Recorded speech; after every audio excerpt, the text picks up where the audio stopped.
Fala galera, mais um vídeo aqui pro canal. Terminou agora há pouco Vasco 2, Ceará 2.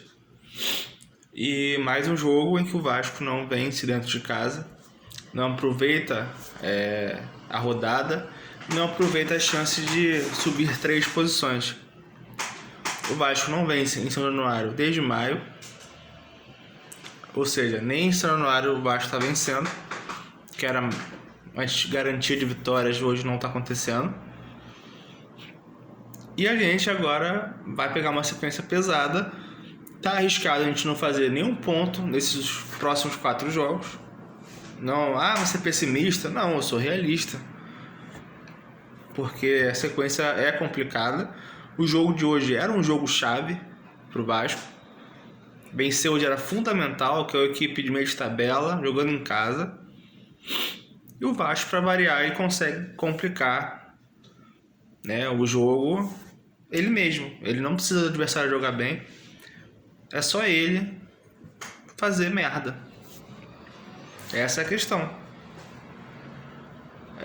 O Vasco não perde a 4 jogos, mas dos 4 jogos só venceu um, foi o contra o Sport. E desses 4 só jogou um jogo razoavelmente bem, que foi contra o Botafogo no primeiro jogo da Copa do Brasil. E desde o jogo contra o Sport eu tenho falado aqui que eu acho que o Diniz ele não consegue fazer o Vasco jogar mais do que está jogando. Para mim, ele chegou no teto já, tanto na parte ofensiva quanto na parte defensiva. Porque, tirando o jogo contra o Santos, cara, o Vasco toma gol todo jogo. Todo jogo o Vasco toma um gol. Não, pode ser falha individual, pode ser falha coletiva, tática. O Vasco não consegue passar um jogo sem não sofrer gols. Então, assim, contra o Flamengo, esquece. Muito difícil não acontecer.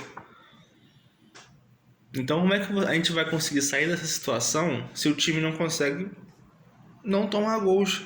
Até em casa o time consegue sofrer. O time tem uma das piores defesas do campeonato. E, cara, o Vasco hoje iria para 25 pontos e abrir 3 pontos da zona. Dificilmente entraria na zona na próxima rodada.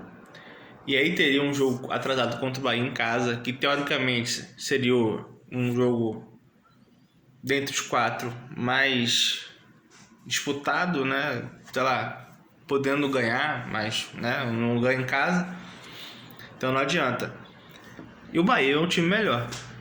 Então, aí depois você pega o Cruzeiro em casa também, mas é o Cruzeiro, time bom, e o Palmeiras fora. Alguém aqui projeta alguma vitória desses 4 jogos? Eu acho difícil. Lógico que eu vou torcer, óbvio. Mas assim, as chances do time não pontuar ou talvez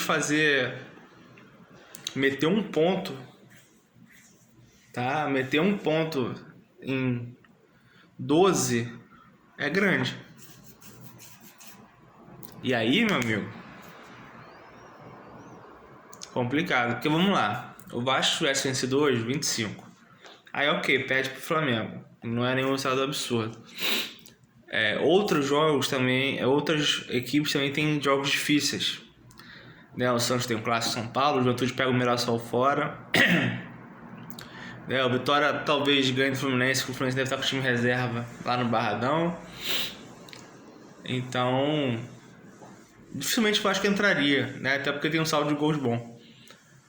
E aí, contra o Bahia, você até pode ter ali, entendeu? Então, assim, não só é desanimador, como preocupante por essa sequência. Porque olha só, pessoas ficam falando, poxa, mas tem muito jogo pela frente. Eu escutei isso há 10 rodadas atrás. Não, aí passa 10 rodadas, 8 rodadas. Estamos indo para o 23º jogo do Vasco no Brasileiro. O Vasco não consegue vencer 2 jogos seguidos.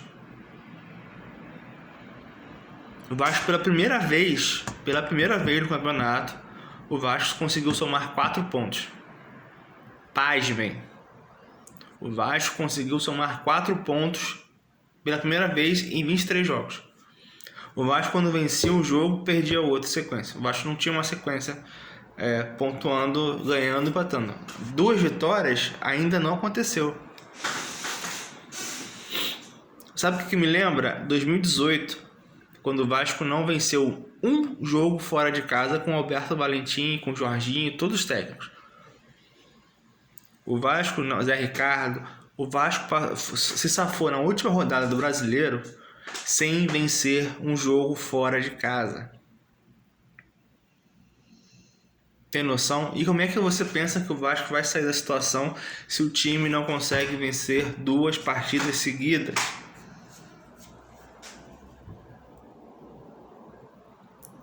Eu já falei que, cara, o jogo de hoje, quando o Nel Diniz errando na substituição, nas escalações, é o jogador fazendo cagada.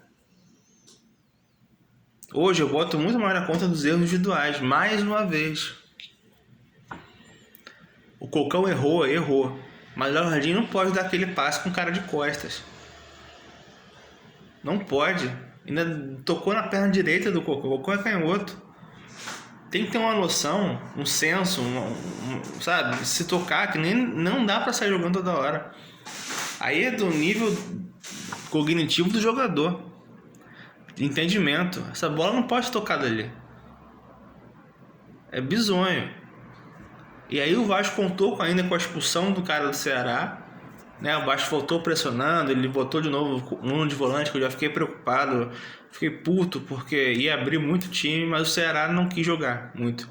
Não foi muito com a bola, só se defendeu. E aí houve a expulsão que o Vasco foi pra cima de vez.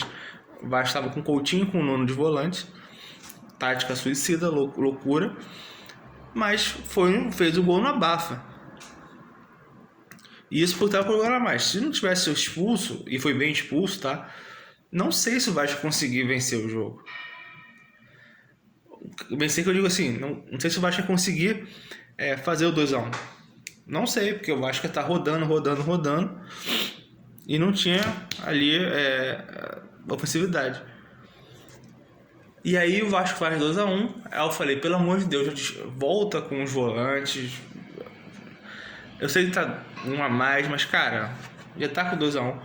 Porra, e aí beleza, ele tirou o Nuno, Coutinho, botou o Paulinho, botou o David, se eu não me engano e tal. Mas cara, ele não tirou o Verratti. E cara, é repetitivo eu estar falando com vocês aqui sobre o Verratti nos jogos. Eu até achei que hoje poderia dar pra ele, né? Será não tem uma zaga muito confiável? Mas, cara, ele não se ajuda. Eu vou falar uma coisa pra vocês. Eu tenho reparado muito o posicionamento dele nos cruzamentos. Ele se posiciona sempre lá no segundo pau, em qualquer cruzamento que seja. Às vezes, o lance pede uma antecipação dele no primeiro pau. Ele não faz isso. Ele só quer a bola ali. E tem que ser certo. Ele não está ganhando nenhuma. Ele não está ganhando nenhuma bola ali. Ele não tenta se posicionar de outra forma. Ele não tenta fazer um pivô. Ele não muda o estilo dele de jogar. Ou de posicionar na área. Ele não consegue falar, porra, não está dando aqui.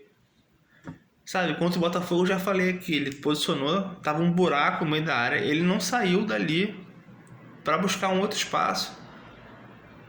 Tá fácil pro zagueiro marcar. Os zagueiros já estão entendendo como marca o Verratti. No cruzamento que o Vasco deu hoje, o Coutinho deu de cabeça na trave, teve uma outra bola do Puma, já tava ele lá atrás. Ele quer que todas as bolas vão lá no segundo pau. Meu amigo, tem hora que a bola não vai chegar ali.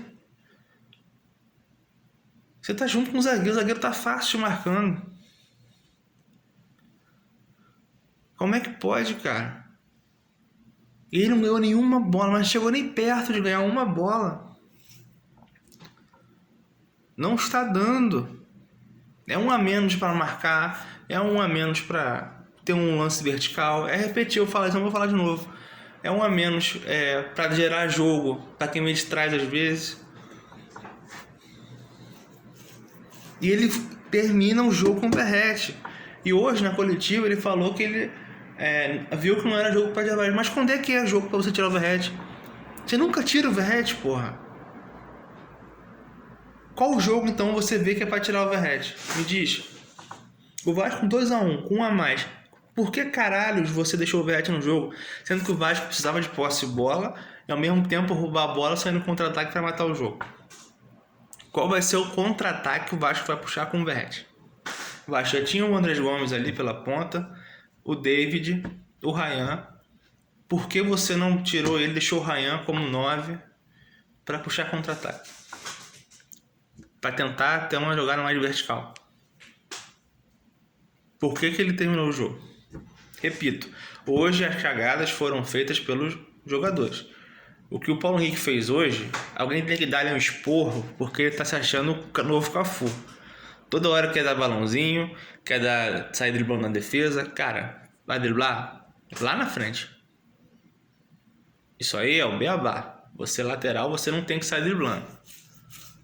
Tá numa fase boa, mas cara, não dá. Eu até agora não entendi porque ele não chutou essa bola. Ele chegou na frente do cara no segundo gol de lançamento. Ele não entendi porque ele não deu um bico de esquerda, botou para escanteio. Ele ficou um ano encebando ali. Foram 2 pontos perdidos hoje.